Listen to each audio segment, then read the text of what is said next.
Welcome back, everyone, to the Curious Neuron podcast. I'm so happy to have two people here that we're going to have this conversation with, but most importantly, Dr. Marc Brackett. Welcome to the Curious Neuron podcast. Thank you so much. Pleasure to be here. And I'm joined by Carl as well, who has been on the podcast and is acting as the co-host today. We're going to have a really great conversation. We've asked on Curious Neuron on Instagram, what your questions are around emotional learning and emotional literacy and emotional intelligence. And we're going to have that conversation helping parents kind of understand themselves first, how to teach this to your child and what we should be looking at in schools as well. So that'll be sort of the conversation and how we'll go about it.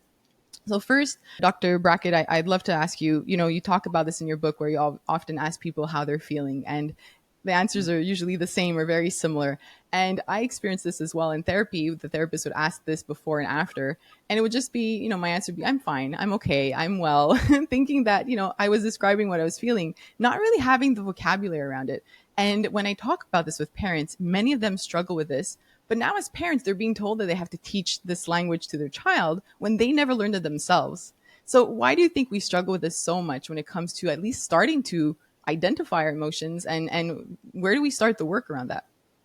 Firstly, please call me Mark. And Yes. secondly, in regard to the challenge that you're presenting, I think it has to do with just that we have not made social and emotional education, a really integrated part of the way we educate children, and therefore the parents who are raising and the teachers who are teaching children haven't had the education they need to talk about it in the best way possible. And so my vision is that, we create policies, that require schools and communities to do this work from preschool right until forever. And I think at that point, it's going to just, be common nature to just talk about feelings. And it isn't yet. We're still, there's still a lot of work to do. Oh, that's my point. There is, I really have been struggling over the last year or so. I'm very fortunate. Our program, which is called Ruler, is in 5,000 schools now across the United States and Wow. many other countries, including Canada. And but it's only 5,000 schools. It's not 50,000 schools.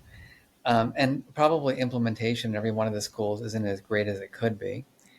And I wonder, why is that the case? And I still think that we have a society that sees emotions as weak, that we have mindsets, that are not necessarily the ones that we want people to have, to take emotions seriously. And it's still an add-on. Even when schools do adopt the work, there's not like usually a director, in a school or assistant superintendent whose like responsibility it is to make sure that everyone gets the emotion education. And so that add-on kind of aspect of it makes it not as important. There's no accountability for its implementation. There's a lot of talk around these emotions. I hear lots of influencers, and I think you've addressed this on your end as well.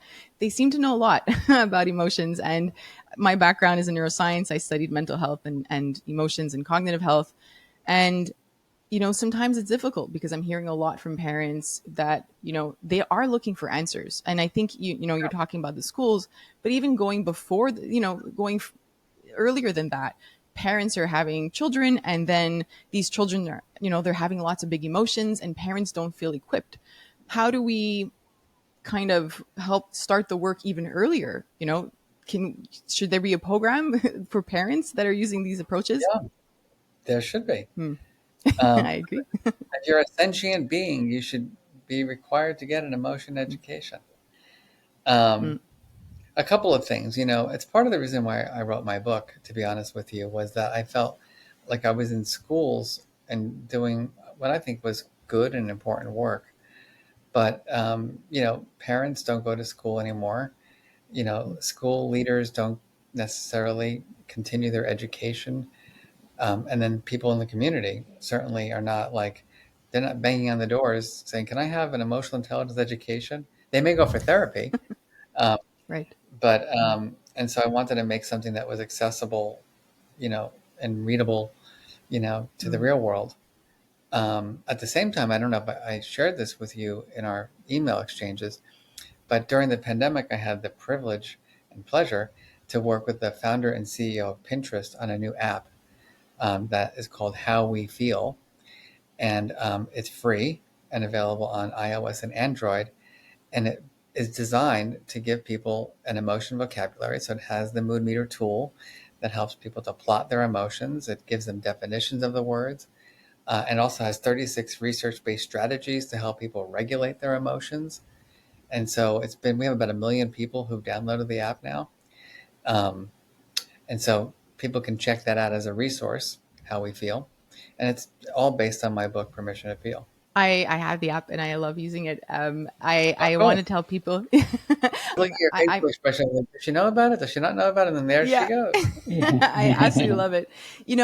I think this brings a really important question. So I often talk about your work, and parents will share that because this is new to them, they do struggle teaching this to their child. But you bring a lot of that language, and you bring the terms that make it easy for us to understand.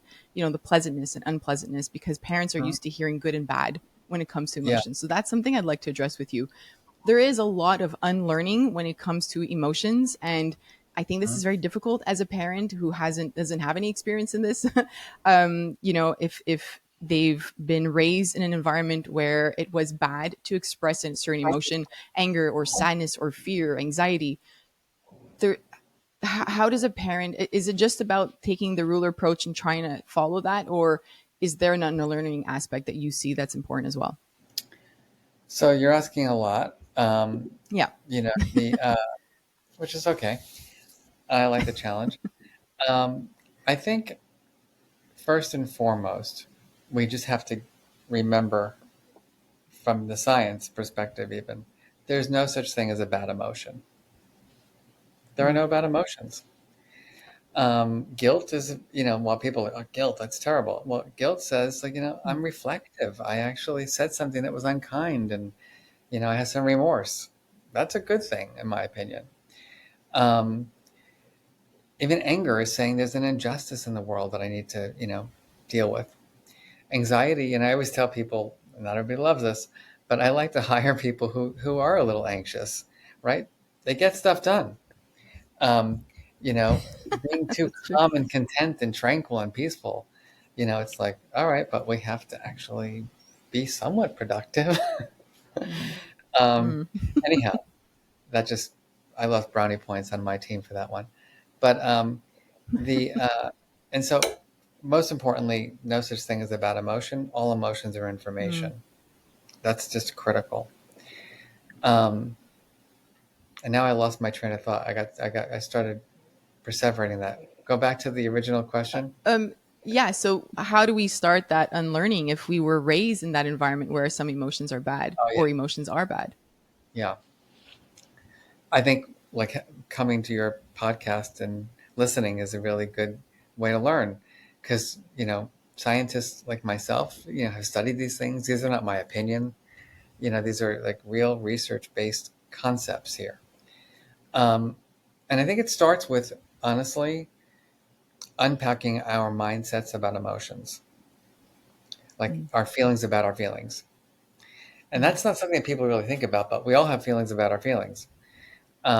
Like, for example, some people think, as we were saying, anxiety is bad and happiness is good. mm, But then you could push people like, are there times when anxiety actually is helpful?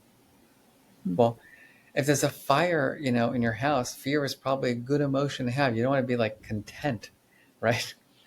Like it's saying like danger, I need to get out of here. So fear is a good emotion per se, or beneficial, helpful. I find, I'm a very neurotic kind of guy, and I tend to be a little bit moody. And so when I'm around people who are happy all the time, it drives me out of my mind. Um, and so like happiness can be, you know, a good thing. And at the same time, it's like if you have a mom or a dad who's always happy and you're going through a really rough time, Mm, it's not like that's not comforting to keep mm, telling me that everything's going to be fine, because I don't think it is going to be fine. I think I actually need help. And mm, so maybe if you were to down regulate and kind of show empathy, and understand my sadness, maybe I could, get the support that I need. So I think we got to teach people about the mind, to unpack their mindsets first. Can I ask, Mark? I'm just going to jump in here. Yeah, You mentioned before that emotions are a form of information. Can you expand on that? In your book, you talk about the impact that emotions have on decision making, learning, and memory. You speak about relationships and creativity. Can you kind of unpack that for a little bit for us? Because I think it'd be really yeah. cool to hear. It's funny you asked that, because in my presentations and in actually that chapter in my book, I think it's chapter 2. I think I have 800 scholarly references just in that chapter alone. Yeah, well, And I had to really fill it up with a lot of kind of good resources, because I wanted there to be no argument. Nobody could fight back, like, about the role of emotions and why they're information. So the first is attention. I mean, let's be real. We How we feel drives where our mind goes, what we attend to. And so if I'm bored, right, like if I were bored right now, you'd catch me doing things like this. I'd be thinking about like where I'm going for dinner tonight, which I am Yeah, excited right. about. I'm dying to go out. Um, Nice. if I'm stressed, like I was as a kid in school, I'm thinking about like, how am I going to survive? How am I going to get Right. home without being bullied? That's data for the individual and for the people who are raising and teaching that child, because it tells you how that child is going to be operating in the world. The second, decision making, I just think, gosh, if only people understood how emotions affect decision making, people would have better habits, they'd exercise more, right? Because we make predictions based on how we feel in the moment. Oh, I'm tired. I want to go to the gym tonight. Meanwhile, every time I've been tired and I've gone to the gym, I felt more energized after the gym. That's right. And so an emotionally intelligent person says, maybe that prediction you're making is not so accurate. Maybe you need to actually experience it and then reflect on it. So emotions are always affecting our decisions, for better or for worse.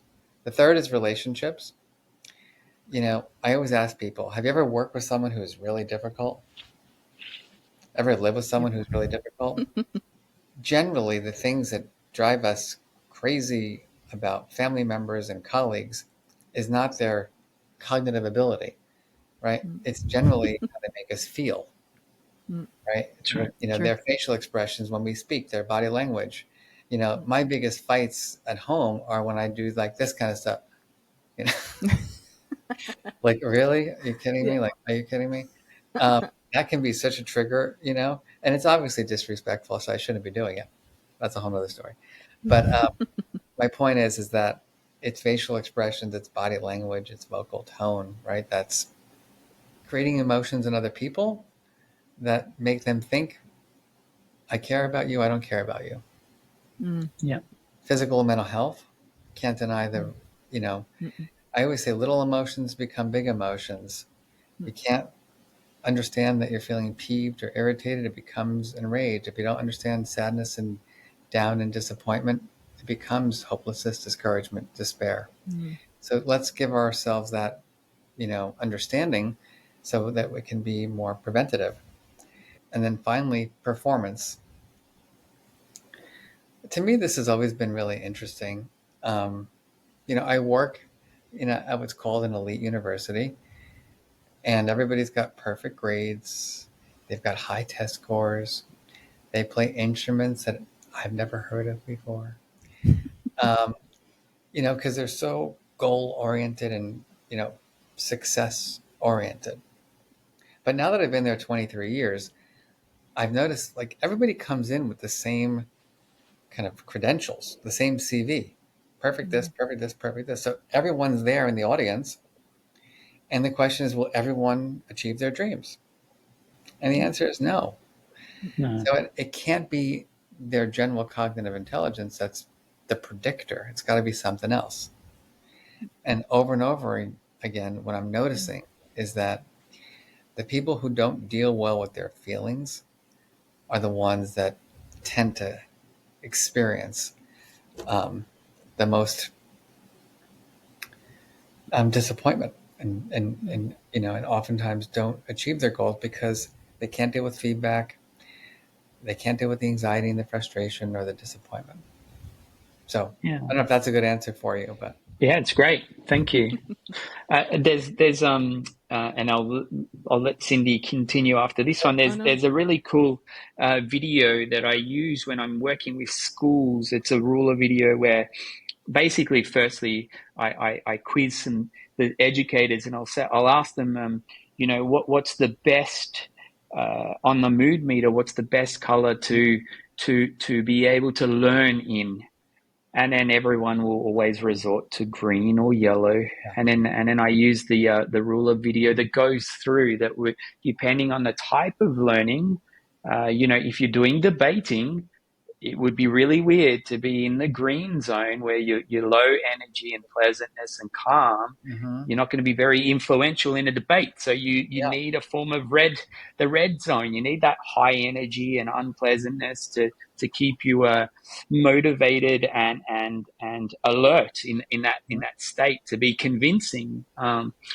But it's funny that you say that we have these misconceptions, don't we? And I think we need to really unpack these misconceptions and understand that if we go back to the emotions being negative or positive, it's more of an unpleasant and pleasant experience, but the emotion itself still has this form of purpose to really help you. So yeah, I just wanted to share that it's a lot of unpacking in the education Mm-hmm. system to really understand the impact that emotions have on learning also, and what learning really looks like, because Yeah. without any form of emotional connection to content, you're not really going to learn anyway, are you? So that's the really powerful part. Actually, I was going to ask that question, right? Because as you were talking, Mark, you were describing that student who's kind of like, disengaged and not focusing. But I work with schools, and I often hear about like that child who can't focus or that child who misbehaves. And I never hear about like their emotions and Yeah. what are we doing to help them regulate and what are we teaching them. And I Mm-hmm. had gone into a school the other day, and there were these three kids in this little room downstairs, and they had misbehaved. So they were there and copying, sentences or whatever. It was an elementary school. And she was showing me there was an educator who was showing me that they use the zones of regulation. And I have my my opinion around that, but I feel that there's just missing a lot. And you mentioned, five, the amount of schools that you're in, but there are so many schools that you're not in yet. And what is it that you believe that we should be doing in school? So if somebody is hearing about this for the first time Mm-hmm. and is just doesn't have a system implemented in their school, what are the baby steps or what are the first steps to start working on this in their schools? Yeah, I think schools are at different levels of readiness, and Mm, so we have to know that. that's a good point. Yeah. Um, and obviously, I learned about ruler is not just mine, by the way. It's like I have a team of people that work on it, and I've learned a lot from other people in terms of Mm, building the system. And but I'm always in learning mode. Like it's just the way I operate. It's like the best and worst thing about me. I'm continuously learning, and it drives everybody else crazy because I want to change everything all the time. But that's why I became the boss. um, the But really, that was a joke, by the way. I'm like really serious. I'm losing so much credibility tonight. No. Um, but truth is that I was worked with my uncle Marvin, who you know about from reading Mm-hmm. my book, who was my hero, who was building a curriculum to teach kids about their feelings in the 1970s and 80s. Mm-hmm. And I was struggling. He helped me, yeah, as you know from my story. And when I got old enough, like 24, he and I started working on a curriculum together. And we published it. It took us 10 years. And it was strictly like a workbook that was for middle schools, because that's where I struggled and that's where he taught, to teach kids language, to teach kids feeling words. And there's steps in the process of storytelling and all that kind of stuff. And we go to schools, and here's what would happen. My job is not to talk to students about my feelings. Sure. Um, Yeah, I've heard that. I mean, lots of resistance. And so I Mm-hmm. realized very quickly the kids are not the problem, it's the adults. Mm-hmm. And so we worked with teachers and we started developing tools for teachers. But then we had the principals or the heads of school who were like, we don't got time for this. And this is not going to get kids into Yale. And I'm like, but yeah, but like, you're not really understanding this. So we had to work with the Mm-hmm. leaders. And then by the way, we're in a very big district in Canada. I can't think of the name of it right now. It's terrible, but it's like 180 schools or something like that. And what I learned is that like they would say things like, "Can you please come talk to the district level people because they don't want to put the resources into making this a whole district, a whole school initiative." And so my point here is that what I thought was originally a curriculum for children in the end became a systemic approach to teaching Mm-hmm. social emotional learning, meaning that we needed to figure out how to reach the high level leaders, the school principals, the teachers, the students, and the families, so that there was a common language across all stakeholders, so that everybody was on the bus and everybody understood the value and Mm-hmm. importance of the work. And now that we're there, we're more successful. However, not everybody's ready for that. And so that's why I wrote a book. It's why we have the app, because the app is an amazing first step. Like, get everybody to just try it and learn about themselves for a little bit. Do a book club. I've had thousands of schools just do this book club. They just get people to read chapters and they talk about it.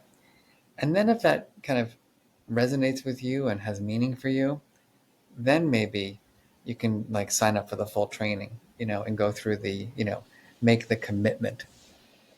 But I Right. will say, I'm one last thing to say is that I have come to the conclusion out of 25 years of research and practice that it is our moral obligation to do this work systemically in Mm-hmm. our Yeah. nations, in our world schools. Yeah.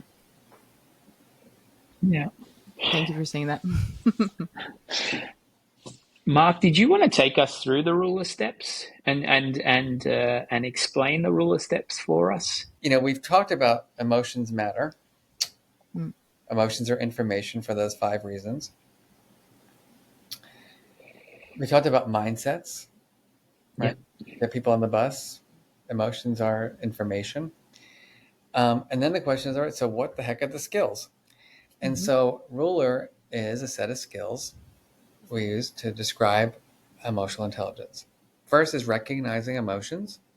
So being highly aware of my own and your emotions. So that means like, what am I feeling on the inside of my body and what's going on in my head? Understanding those emotions. Where are those feelings coming from? Right? Why am I feeling angry? What's the cause of anger? And how is anger different from disappointment? Mm-hmm. Labeling emotions, being really granular and specific. Is it anger or is it enraged? Is it down or is it disappointment? Is it happy or ecstatic? Is it calm or is it tranquil?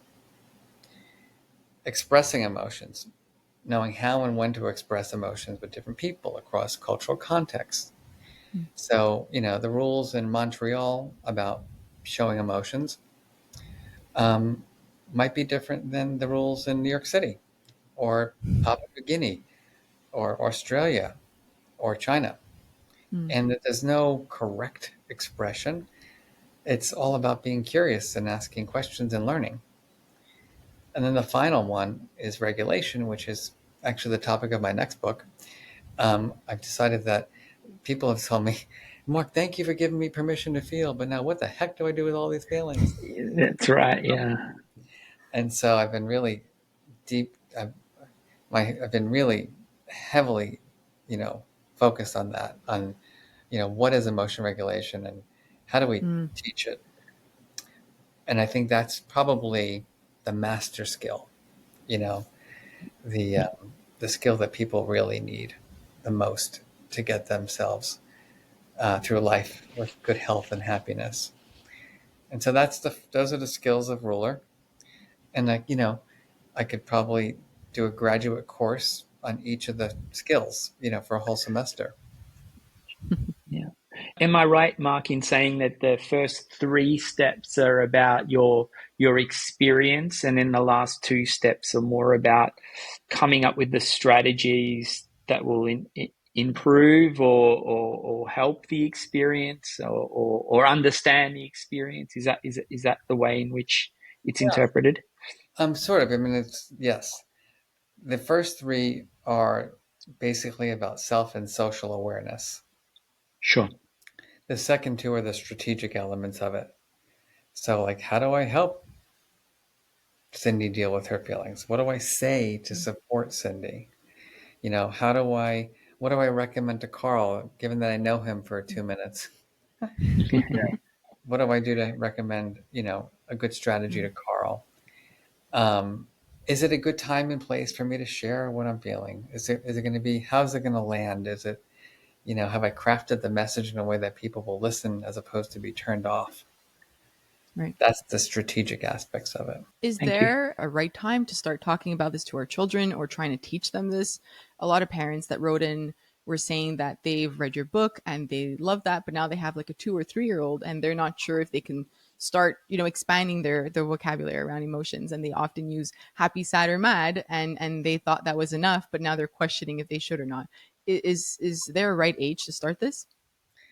I think in the womb is a good time to do it.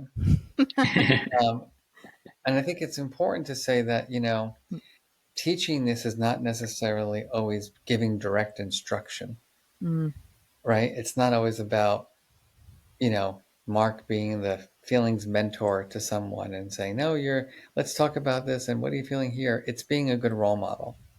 So I mhm, think that the beginning, of the teaching of this is all in being a role model. So when I, as the parent, am frustrated, I say out loud, Daddy's having some strong emotions right now. What just happened made me very uncomfortable. I'm taking some breaths, as you can see. I'm going to go sit down for a minute just to calm my body, because, I need to think differently about this. And so, like, just doing more and more of that, I think is critically, critically important. I remember giving a talk in a school and I spoke about kind of revisiting an emotion. If you lashed out at your child or you yelled and you feel that you wanted to kind of tell your child or talk to them about that and say, like, maybe I could have acted differently. I could have responded differently to you. And a father raised his hand and said, why would I do that? Because that would show that I'm not perfect and I have flaws. Yeah. And I responded to him, no, it shows that you're human and we all, struggle with our emotions. What would you say to the parent who's really struggling with expressing emotions in front of their child? And lots of parents, I've read some studies around masking, and Hmm. that might come from their childhood as well. But I think there's also parents that want to show that, you talked about like being happy all the time, and some parents want to show this to their kids, like everything is fine and I'm happy. What sort of reflections do you have to start um, going through in order to undo that sort of that aspect of hiding your emotions? Yeah. I think helping people see how that's not helpful is important.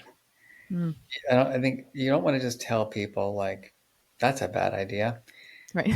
I want to do that sometimes because I don't have the patience, but it's not helpful, and I think, you know, I'll give you an example. So dad, many years ago, said to me, like, gosh, Mike, you're so vulnerable when you give your presentations. You talked about your childhood. You talked about being Mm, bullied. And I say, it took me a while to get here, just so mm, it didn't happen overnight. Um, and he says, like, I would never tell my son that I was bullied as a kid because then my son would think I was a whip. mm-hmm, And so I said, let's think about your son for a minute. Firstly, let's imagine maybe your son being bullied. And let's say the vibe he got from you was like, toughen up. suck it up. And he didn't share, Mm. all the pain he was going through by kids making fun of him and maybe doing other things. Mm. How would you feel as a parent about that? That would be terrible. I said, yeah, it would be terrible. And so we have to create the conditions for our kids to be their true, full feeling selves. And that means that we have to be able to be the role model. And so the more comfortable you become, normalizing that, like, daddy's successful and he was bullied. Um, right. The more we can, I do this all the time. A lot of people are surprised by, like, again, how vulnerable I am. And I say, like, I'm the director of the Center for Emotional Intelligence. If I can't, like, if I'm not comfortable talking about my feelings Mm. and sharing the mistakes I've made and how I've rectified them, like, who will? Mhm. Yeah. You know? And so I think that's just so important that parents realize that we're talking about kids' mental health now, Mm. and we want our kids to be comfortable and safe and eager to share with us what they're going through so we can provide them support. We don't want them to hide it. Mm. And where are they going to learn that? They're going to learn it from you. Right. Sure. You touched on mental health right now, and I just want to have a quick conversation about this because I feel that as a system, we're so reactive, but we're not preventative or proactive on certain aspects of mental health enough. Which is why through my work with Curious Neuron, I try to share, emotional health and talk about the emotion and emotion regulation skills, as you mentioned, but the science of that, because I think parents should just know that exists and, get some tools to help them out. What have you seen in the work that you're doing? And I know that you work with organizations as well. Like, Yeah. what sort of conversation should we be having in terms of a preventative system for our mental health? I do think there's a lot of things. I would say the emotion regulation piece is top It's of a mind for huge me. piece. Yeah. Hmm. But I also want to say that, I think we focus too much on the individual and that we expect Mark, who is being abused and bullied, to, like, learn strategies to regulate. Mm. And yes, Mark does need strategies to regulate, but Mark also deserves to grow up in a home and to be in a school where he is safe. And so, if you only focus on the individual and not the system, I think Yeah. you're not going to get the same benefits. It's also like everything is learned. Like, this is not something that we are born with. Mm. It's cultivated through our relationships, in home, at school. And so if everybody's not co-developing, you just the benefits are going to be minimal because the opportunities to practice are going to be minimal. Meaning, Mm. like, when I disclosed my abuse as a child to my family, they freaked out, which was understandable. They got me a therapist, thank goodness. And I was, 11 years old in therapy and playing ping pong with my therapist and talking about my feelings. And that was important. And he was Mm. normalizing how I was feeling and helping me cope. But that was 1 hour a week. I was in school for the other 40 hours a week Mm. and at home for the 40 hours and, whatever hundreds of hours that was. And so if you only have 1 hour a week of opportunity and the rest is actually kind of moving you backwards because of the way people are treating you and you're not learning anything new, how do you how do you develop the skills? It's just not, it's Right. very difficult. Mm. Oh. Mark, I've got a question about misconceptions. Sure. Mm. Because we're talking about, systemic change and the big picture, basically. Is there any misconceptions that you kind of want to iron out with the listeners, especially when it comes to emotional intelligence or social emotional learning? We've got certain political agendas out there right now, and a lot of misinformation and so Mm. on. And I know that you're very big on let's just look at the science and the data, and Yeah. it speaks for itself. But it's always nice to have someone advocate for something. And yeah, I'm just wondering if there's something that you could iron out for us that's definitely out there at the moment. Yeah, there's a number of them. I think, you know, the ones that I think are most relevant to your audience, are that like it's people prying into the personal lives of, it's, or it's like you have to be a trained therapist. I have a friend last year, sadly, very, very close friend, husband got diagnosed with pancreatic cancer and died very fast. I had another friend who went through a horrible divorce. And they both called me knowing that this is my work and they wanted to chat. They wanted someone to talk to. That's what this work is for. This work is so we can be good friends, so we can be good lovers, we can be good parents. And so, like, am I trained? I am. But what I was doing was just listening. What I was doing was just asking, very calm, easy questions to help people think about things through a different way to help them cope. That's what I hope everybody can learn. And so it's Yeah. not therapy. Therapy is therapy. Therapy is a private experience where you decide on your own to go to really work through a very difficult problem. Emotional intelligence training is learning skills so we can have good conversations, we can communicate effectively, we can problem solve, and we can deal with our emotions. So that's, to me, that's the big one. I mean, the other piece is that it's pushing a certain agenda. You know, I think that's the weirdest of them all. I will just say that I think that being self-aware is a human right. Mm-hmm. Um, it's like everybody grows up having feelings, whether you want them or not. Some of them we want to keep, some of them we want to get rid of. And everybody should be able to like label those experiences with precise words and have strategies to deal with them. And I'll say, I've worked in, all the different circles. Um, and I get much less pushback than I think the field does. Mostly because I try to like address the things that you're talking about, Carl, right up front. And once I explain it, people are like, "Oh, yeah. So you're trying to help my kid be able to like help a kid who's having trouble like problem solve?" I'm like, yeah, pretty much. Yeah, Yeah, basically. Just giving them the life skills that they deserve. That's all, Yeah. basically.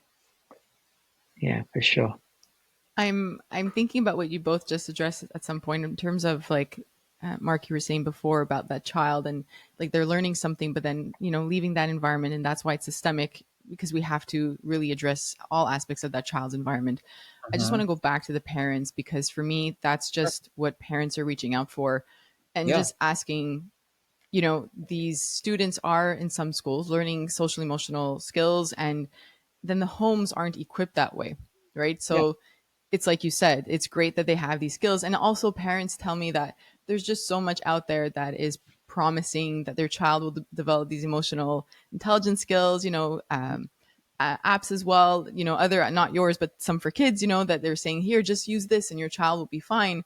But then what's the point of all these tools and skills and games if the parent has no idea how to model this, right? So right. I just think it's really important that we talk about that because thinking of the parent and not just that, thinking of the emails I get sometimes that are describing a not an emotionally safe environment for a child, lots of abuse and lots of parents being burned out right now, and the environments are not conducive to healthy emotional development. A parent reached out to me knowing that I was going to talk to you, and they said, if I know that my child has experienced some sort of childhood adversity, how Hmm. do I address this regarding their emotional intelligence? How do I am I doing the same thing? Am I approaching it the same way? And I think you touched on this a little bit before, but I just want to make sure that I highlight this question because there are lots of children in these environments right now.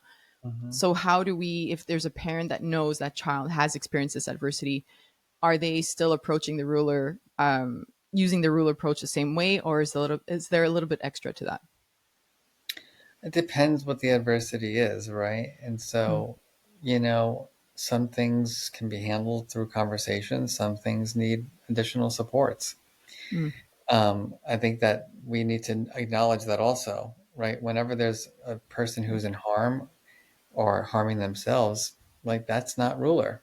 That's Right. clinical work. Yeah. And we want to know that. And, sometimes the ruler work will unsurface or will Mm. surface, you know, that's, I mean, it will Right. It'll real. bring it to the surface. Yeah. Thank you. Yeah. Um, but I think at the core here is that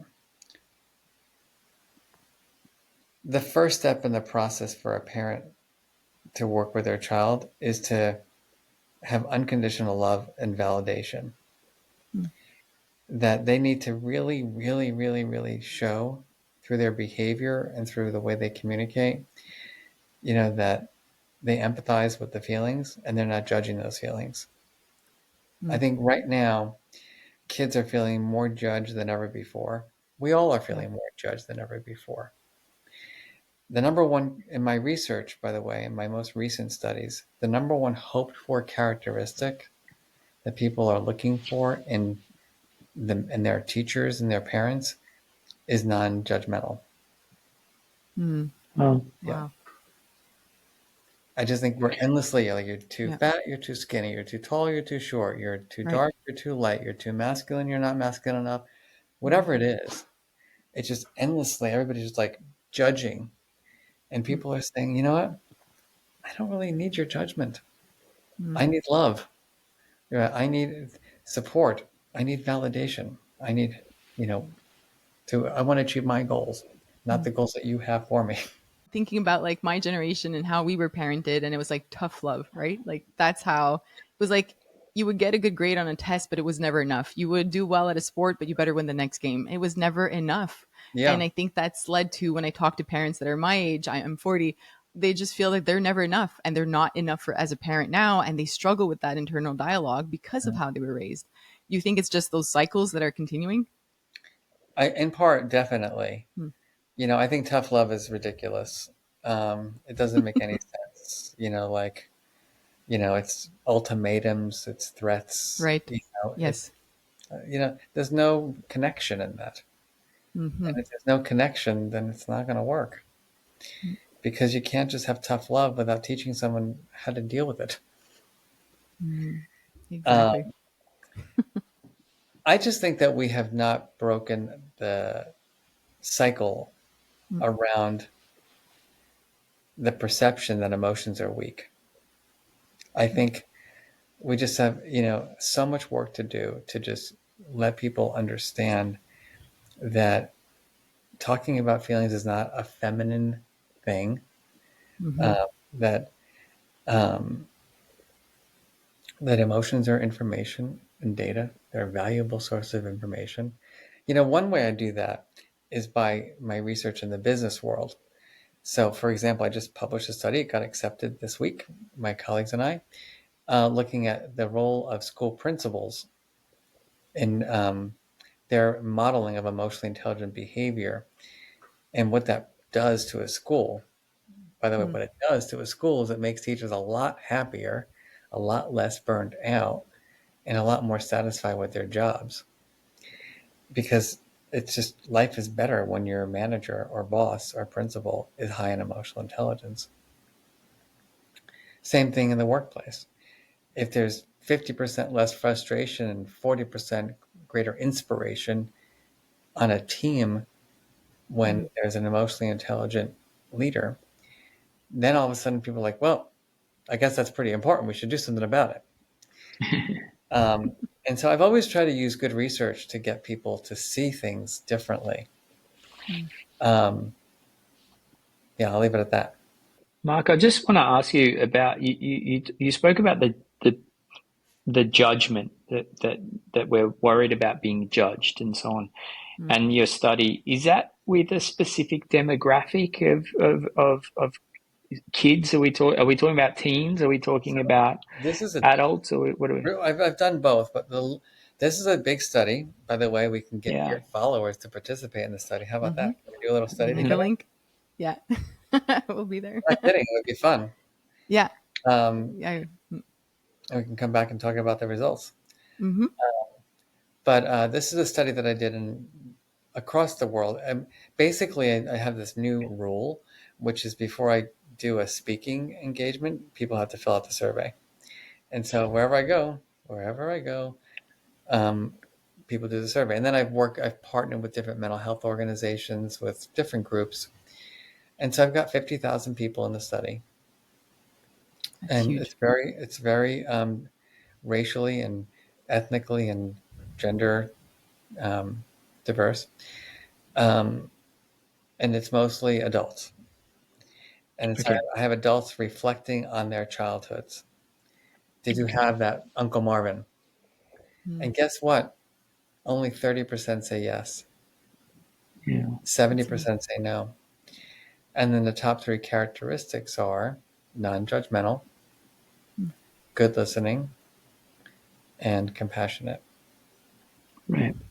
One thing that's important, I think, given that parents are going to listen to this, is that when I present those data, some parents get very angry with me and frustrated with me. They're like, I don't like those findings. I'm like, they're not to like or dislike, they're just research. Um, and then I say, well, you filled out the survey, by the way. These are your data. And so, of the 500 people sitting here listening to me right now, only 30% of you said you had an Uncle Marvin, 70% didn't. And by the way, of the 30% who did, only half of that group said it was a parent. Mm. I So that means believe it. Yeah. Wow. 85% of people say Mm. they don't believe their parents give them permission to feel. Mm. I mean, that's what the data show. And then parents say, well, it's hard to do that for your own kid. What do you mean it's hard? Well, that's the tough love thing. Sometimes you got to really push your kid. How can I be non-judgmental? Like, my job is to judge and push. Like, really? Who said so? Um, and then other people say things like, well, Mark, truth is, I'm not comfortable talking about emotions with my kids. Mm. And I say, why? And they say, well, if I'm really honest with you, I'm not sure I want to know. Can you believe that? Wow. Mm. And if I find out what it really is, I'm going to have to do something about it, and I have no clue what to do. Mm. This goes back to the thing we talked about from the beginning, right? Which is parents have not had an emotional intelligence education, and Right. you know, but who's going to suffer because of it? Mm. Yeah. The Our kids. kids. Mm. Mm. Well, So we, good. we probably shouldn't end on such a downer, No, right? no. So, No, but that's why we need to have this conversation because yeah, I feel like we're on autopilot as parents, right? Like days are passing and weeks and months and years, and we're not addressing our own struggles and our own emotions. And then we're not modeling this for our kids, and then they're struggling, we're yelling. It's a mess. And yeah, it's not to end this on a dark note, but I know that parents are reaching out and saying this. So you're painting the picture that I'm hearing and I'm seeing. yeah. Um, so we I'm an we do need to optimistic be too. realistic. I'm a Right, neurotic, right. I'm a neurotic, negative, chronic optimist, uh, and I think that people just need to learn these concepts that they haven't necessarily learned. And once you learn them, and once you practice them, and once you get benefits from them, you just want to keep doing it, Mm, right? Just mm. because life is better when you have good strategies and awareness. I think the positive part of what you just said is those three characteristics that you mentioned are exactly, three that we can work on, not easily, but that we can, and we don't need to go out there to take a big course or go back to school. I think those are just self work aspects that we can do the work on. Definitely, Mm, definitely. It is interesting. I've been really playing with this as I'm working on this next book, like unpacking these findings from this research to mm, help people. And it's interesting because the non-judgment piece, you learn about that in Buddhism. You hear about don't judge your thoughts, which is obviously very important, or your feelings. But this is a little different. This is about kids, you know, wanting to be around adults who don't judge them. This is the more interpersonal judgment stuff. Yeah. This is like the stuff that makes you feel bad about yourself or not competent. And I think that, I haven't seen a lot of good thinking around how to teach that. I'm working on it. We'll follow up at the next conversation Yeah. because I know I always try to end the conversation with asking the guest if you have any, like, really, we've spoken a lot of practical tips and ruler, and I know that parents will, if they haven't read the book yet, the link will be in the show notes. But Thank what can a parent take home from this? Where do they start the work, and what are some simple things that they can start tomorrow? So I think the first is ask yourself, do you give yourself permission to feel? For yourself. Are you non-judgmental? Are you a good listener? Are you compassionate to yourself? Because if we're not, if we're constantly judging ourselves and tuning ourselves out, and critical instead of compassionate, where's that going to go? Right. So, I mean, that's the first step, is give yourself permission to feel. Then you can give everybody you love, and even the people you don't love that much, permission to feel too, because everybody gets the permission to feel. That's the rule. I think the second is that you can just strive to just be more curious, be that scientist about emotions. Like, just listen to your feelings a little bit more. When someone says they're sad, say, tell me more. Like, just asking those questions to gather data and information. And then the third is, you try the strategies. Try Right. one new strategy. Here's the thing that I think is really critical for people to know, is that emotion dysregulation is a real waste of time. It's a waste of time because it doesn't produce good results. And usually we spend more time engaging in the dysregulation than healthy regulation. So for me, for example, I have a tendency to ruminate. Like, I'll hang up after this and I'll be like, oh yeah, what did you say? You made those jokes. They weren't that funny. Like, you should have done that. And then, like, oh my gosh, you're tired. So you're like, you're not as, coherent. I can work myself up into a storm. And then I'll be like, and that can go on for like a while. Right. And I'll go to bed tonight and then I'll like, oh my God, I can't believe I said that. And then at some point I'll say, Mark, like, it probably wasn't that bad, And I'll be like, yeah, you're right. Okay. And so, like, pausing to have compassionate talk for myself doesn't take long. I can spend 20 minutes ruminating and revisiting and looking for all the mistakes I made. By the way, it's in the can, it's done. So there's not much I can do about it. I could beg you not to put it out if I really thought it was that. But in the end, I'm creating, a nervous system that's reacting in ways that are not healthy for my body. I'm not going to get the good night's sleep that I need if I engage in the dysregulation. When I learn how to regulate in healthy ways and actually show that it works and takes less time, like, that's amazing. Wouldn't everybody want that? Of Yeah, for course. sure. I think that we have to give people the knowledge and the skills, have them practice it, refine it, and then they're going to see the benefits, and then they're going to want to do it more themselves and make sure that every one of their kids learns it too. Just by doing what you said, I know it'll trickle down into, like, modeling to our kids. And I just want to use some language that I've used with my kids to kind of help parents who Please. have younger kids. But I have a 4, 6, and an 8-year-old, and I tell them about, like, getting stuck in your emotions, right? So kind of like what you just said, and that word helps them understand. I tell them that it's okay to feel angry, it's okay to feel whatever emotion you have, but Mhm. then you want to find ways to get unstuck, to get out of that emotion.